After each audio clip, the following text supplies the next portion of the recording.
నమస్కారమండి. చాలామందిలాగే మీరు కూడా ఏపీ హైకోర్టు రిజల్ట్స్ కోసం ఎదురుచూస్తున్నారా? అయితే అసలీ రిజల్ట్స్ ఎందుకింత లేటవుతున్నాయి? సోషల్ మీడియాలో ఏమో రోజుకో న్యూస్. ఏది నిజమో ఏది అబద్ధమో తెలియక ఒకటే కన్ఫ్యూజన్ కదా? సరే, ఈరోజు మనం ఈ ప్రశ్నలన్నింటికీ ఒక క్లారిటీ తెచ్చుకుందాం. అసలేం జరిగింది, ఇనేం జరగబోతోంది అన్నీ స్టెప్ బై స్టెప్ చూసేద్దాం. ఓకే, అందరి మైండ్లో ఉన్న ఫస్ట్ క్వశ్చన్, అసలు ఈ రిజల్ట్స్ ఎందుకు ఆగిపోయాయి? సోషల్ మీడియా చూస్తేనేమో రకరకాల కథనాలు, దానివల్ల ఆస్పిరెంట్స్లో టెన్షన్ పెరిగిపోతోంది. సరే పదండి, ఈ కన్ఫ్యూజన్ అంతటికీ కారణమేంటో ఇప్పుడు క్లియర్గా చూద్దాం. చాలామంది ఏమనుకుంటున్నారంటే ఇదేదో టెక్నికల్ ఇష్యూ వల్లనో లేక అడ్మినిస్ట్రేషన్లో ఏదో ప్రాబ్లం వల్లనో లేట్ అవుతోందని. కానీ అది నిజం కాదు. ఈ మొత్తం డిలే వెనుకున్న అసలు సిసలైన కారణం ఒక కోర్ట్ కేస్. అవునండి, మీరు విన్నది నిజమే. ఆల్రెడీ అక్కడ పనిచేస్తున్న కొంతమంది ఎంప్లాయీస్ ఫైల్ చేసిన కేసే ఈ ప్రాసెస్ను మొత్తం హోల్డ్లో పెట్టింది.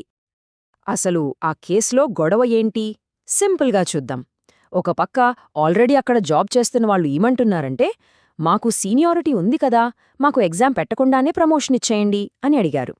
మరోవైపు హైకోర్టు మాత్రం చాలా స్ట్రిక్ట్గా చెప్పింది, అబ్బే రూల్సే, మీరైనా సరే ఎవరైనా సరే ఖచ్చితంగా ఎగ్జామ్ రాయాలి, కాంపిటీషన్లో నెగ్గాలి అని తేల్చి చెప్పింది. చాలా రోజులపాటు వాదనలు జరిగాయి. ఫైనల్గా ఆంధ్రప్రదేశ్ హైకోర్టు తన తీర్పు చెప్పేసింది. హైకోర్టు తన స్టాండ్కే కట్టుబడింది. సింపుల్గా చెప్పాలంటే, ఎగ్జామ్ రాయాల్సిందే, మీరు పోటీ పడాల్సిందే, ప్రమోషన్ కావాలంటే ఫ్రెష్ క్యాండిడేట్స్తో పాటు మీరు కూడా పోటీ పడాలి, ఎగ్జామ్ రాయాలి, అంతే. ఓకే, ఇప్పుడు హైకోర్టులో కేసు అయిపోయింది కదా, ఇక రిజల్ట్స్ వచ్చేసినట్టే అని మనమందరం అనుకుంటాం. కానీ ఇక్కడే ఒక చిన్న మెలిక ఉంది. ఒకటి, ఆ ఉద్యోగులు కావాలనుకుంటే ఈ తీర్పుని సుప్రీంకోర్టులో ఛాలెంజ్ చేసే అవకాశం ఇంకా ఉంది. 2, ఒకవేళ వాళ్ళు సుప్రీంకోర్టుకి వెళ్ళకపోయినా సరే ఈ జడ్జ్మెంట్కి సంబంధించిన కొన్ని అఫీషియల్ ప్రొసీజింగ్స్ అంటే ఆఫీస్ పనులు పూర్తి కావాలి. దానికి కూడా కొంచెం టైం పడుతుంది కదా. రైట్, ఇదంతా ఓకే. కానీ అందరి మదిలో మెదులుతున్న అసలు ప్రశ్న, రిజల్ట్స్ ఎప్పుడు వస్తాయి అనేది. కరెక్టే కదా? సో ఆ ప్రశ్నకు సమాధానం వెతికే ప్రయత్నం చేద్దాం. మనకు ఉన్న సమాచారం ప్రకారం కొత్త టైంలైన్ ఎలా ఉండొచ్చో ఒకసారి చూద్దాం. ఈ స్లైడ్ చూస్తే మనకు ఒక క్లారిటీ వస్తుంది. ఫస్ట్ ఆఫ్ ఆల్, సోషల్ మీడియాలో ఈరోజే రిజల్ట్స్, రేపే రిజల్ట్స్ అని వచ్చే రూమర్స్ అస్సలు నమ్మొద్దు. అవి నిజం కావు. మనకు తెలిసిన సోర్సెస్ ప్రకారం మోస్ట్ ప్రాబబుల్ టైంఫ్రేమ్ ఏంటంటే ఈ నెలాఖరులోగా రిజల్ట్స్ రావచ్చు.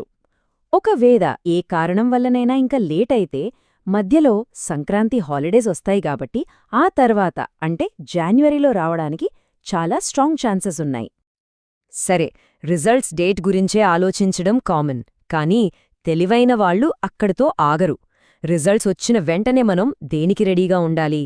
అదే సెలెక్షన్ ప్రాసెస్లో చాలా ఇంపార్టెంట్ అయిన next step, skill test. Process ఎలా ఉంటుందంటే, ఫస్ట్ మెరిట్ బేసిస్ మీద సెలెక్షన్ లిస్ట్ 1 ఇస్తారు. ఆ లిస్ట్లో పేరున్న వాళ్లకి వాళ్ల పోస్టును బట్టి అంటే టైపింగ్, స్టెనోగ్రఫీ, డ్రైవింగ్ లాంటి వాటికి స్కిల్ టెస్ట్ కోసం స్లాట్స్ ఇస్తారన్నమాట. ఫైనల్గా ఆ స్కిల్ టెస్ట్లో ఎలా పర్ఫామ్ చేశారన్న దాన్ని బట్టే ఫైనల్ సెలెక్షన్ ఉంటుంది. ఇక్కడ ఒక విషయం చాలా సీరియస్గా గుర్తుపెట్టుకోవాలి. ఈ స్కిల్ టెస్ట్ అనేది జస్ట్ క్వాలిఫై అయితే సరిపోయేది కాదు. ఇది సింపుల్ పాస్ ఆర్ ఫెయిల్ అంతే. ఒకవేళ ఈ టెస్ట్లో ఫెయిల్ అయ్యారంటే డైరెక్ట్గా ఆ పోస్ట్కి డిస్క్వాలిఫై అయిపోతారు. ఇక్కడ సెకండ్ ఛాన్స్ లాంటివి ఏమీ ఉండవు. మరి ఎవరైనా స్కిల్ టెస్ట్లో ఫెయిల్ అయితే ఆ పోస్ట్ ఏమవుతుంది? దాన్ని ఖాళీగా వదిలేస్తారా? అస్సలు వదలరు. వెంటనే మెరిట్ లిస్ట్లో వాళ్ల తర్వాత ఉన్న క్యాండిడేట్ని పిలుస్తారు.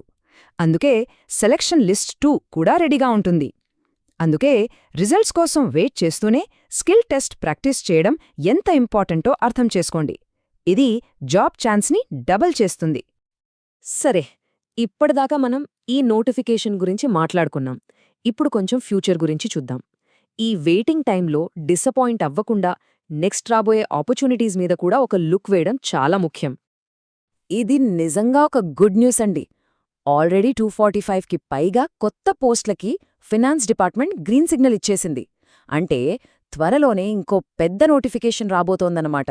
అంతేకాదు, ఇప్పుడున్న ఎంప్లాయీస్కి ప్రమోషన్స్ ఇస్తే ఈ నంబర్ ఇంకా పెరగొచ్చు కూడా. అయితే ఈ కొత్త నోటిఫికేషన్ ఎప్పుడొస్తోంది? డిపార్ట్మెంట్ చాలా క్లియర్గా ప్లాన్ చేస్తోంది.